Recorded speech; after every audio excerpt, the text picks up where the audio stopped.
Avorté en 2014, André Le Sueur est donc le nouveau président de la communauté d'agglomération du Sud. Plusieurs défis se présentent face à lui et notamment celui de l'eau. Il est l'invité de cette édition. Bonsoir. Bonsoir. Merci d'avoir accepté notre invitation. Alors avant d'évoquer ces défis qui vous attendent pour ces 6 prochaines années, qu'est-ce qui a changé depuis 2014 qui vous a permis d'être élu aujourd'hui président de l'Espace Sud? Permettez-moi avant toute chose de remercier tous ceux qui m'ont accordé leur confiance. Cette confiance m'honore, mais elle m'oblige en même temps. Il ne s'agit pas d'être président, il s'agit d'avoir une vision d'ensemble. Il faut changer la gouvernance, j'ai entendu ça. En effet, mais je ne suis pas tout seul, il y a une équipe. Et les choses changent déjà, puisque j'ai parlé d'ouverture.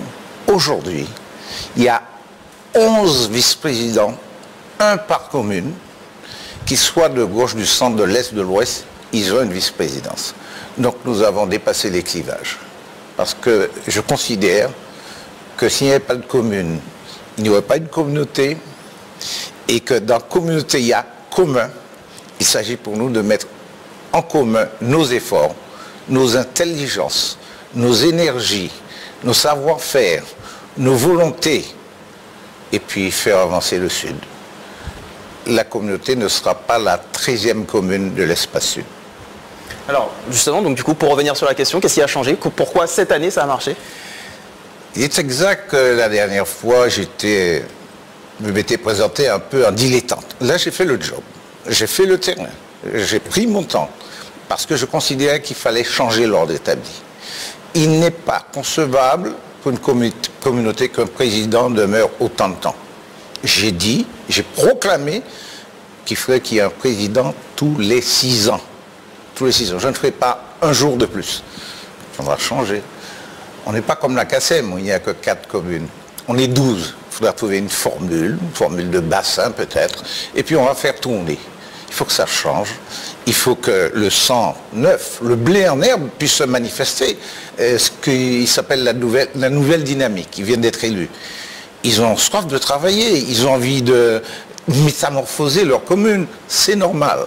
Eh bien là, ils pourront bénéficier de mon expérience, puisque je crois pouvoir dire que j'ai une expérience en matière de gestion.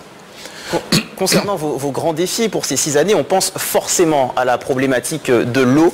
Déjà, quelles seront vos premières actions? Alors, 2020 est largement entamé.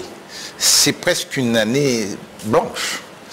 Et par conséquent, il faudra d'abord voter le budget immédiatement avant le 31 juillet. Prendre en charge les dossiers existants et puis ensuite définir les grandes orientations. À l'évidence, le problème de l'eau est prégnant. À Rivière-Salée, nous subissons les problèmes de la sécheresse. Il en est de même à Rivière-Pilote, à Sainte-Luce. Mais il ne faut pas s'arrêter là. Il faut un point de vue uniforme. Il y a 2 nouveaux présidents dans les 2 autres PCI. Je les connais bien. Ben, nous allons nous réunir, parler, imaginer des solutions, créer des groupes de travail et progressivement porter solutions et remèdes. Il y en a plein. Au moment où je vous parle, il y a un problème de sargasse. Rivière-Salée n'est pas impacté. Il y a beaucoup de communes du Sud, je pense au François, au Marais, à Sainte-Luce. Il faudra intervenir, pas de manière isolée, commune par commune, comme cela se passe actuellement, mais de manière groupée, solidaire et efficace. Pour revenir sur cette problématique de l'eau, vous êtes maire de Rivière-Salée, c'est un problème, vous l'avez dit, que vous connaissez dans la commune. Quel est l'état des lieux actuellement, véritablement? Les canalisations sont très anciennes. Je rappelle que l'eau du Sud a été créée, amenée par mon illustre prédécesseur, Alphonse Jean-Joseph. C'est le prince de l'eau, donc nous connaissons. L'institution se situe même à Rivière-Salée. L'eau, c'est la vie. Mais il ne faut pas regarder ce problème à l'aune d'une commune ou d'un secteur. Il faut le regarder plus largement au plan de la Martinique.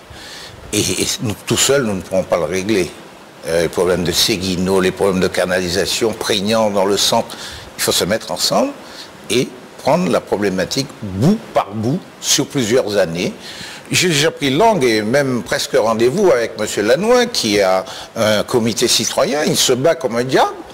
Et c'est vrai qu'il y a des gens qui sont en souffrance. Il faudra certainement augmenter les aides accordées pour l'achat de citernes, que sais-je. Il y a des milliers de solutions qui restent à imaginer, à inventer et à mettre en place. Pourquoi finalement ces idées, on ne les a pas entendues plus tôt, on ne les a pas évoquées plus tôt? Je ne saurais vous le dire, mais dans la nouvelle gouvernance, avec le management différent, transversal, parce que nous comptons travailler dans la collégialité, dans le dialogue, dans l'échange, dans la co-construction et surtout dans le respect, je suis persuadé que nous trouverons des solutions et de vraies solutions. Alors, nous avons parlé de l'eau, vous avez évoqué aussi les sargasses. Quels sont les autres grands défis qui attendent l'Espace Sud? Les problèmes liés à l'enfance, à la précarité, à la jeunesse, tous les problèmes que la Martinique connaît en général. Alors, à nous de définir les priorités, à créer un contrat de mandature que nous élaborerons nous-mêmes avec l'aide des services, évidemment. Nous n'allons pas faire un catalogue de vœux pieux, comme je l'ai vu naguère, mais prendre des décisions réalistes, réalisables, parce que derrière, il faut avoir les finances. La conjoncture est très contrainte. Et il faudra y aller progressivement, avec mesure, mais avec efficacité. Comment comptez-vous allier maintenant cette double casquette, président de l'Espace Sud et maire? Je trouve que ça fait 31 ans que je suis maire et que j'ai une administration qui tourne. Au moment où je vous parle, je n'ai pas de directeur général des services, il est parti à la retraite. Je n'ai pas de directeur financier, il vient d'être élu.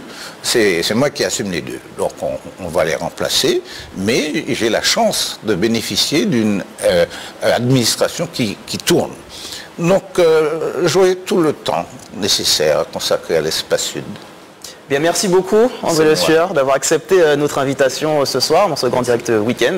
Je rappelle donc que vous êtes le nouveau président de l'Espace Sud et donc pendant 6 ans, vous allez vous atteler à résoudre un certain nombre de problèmes, un certain nombre de défis qui attendent cette communauté d'agglomération. Je suis un teigneux, un bosseur, un passionné. Merci à vous. Merci.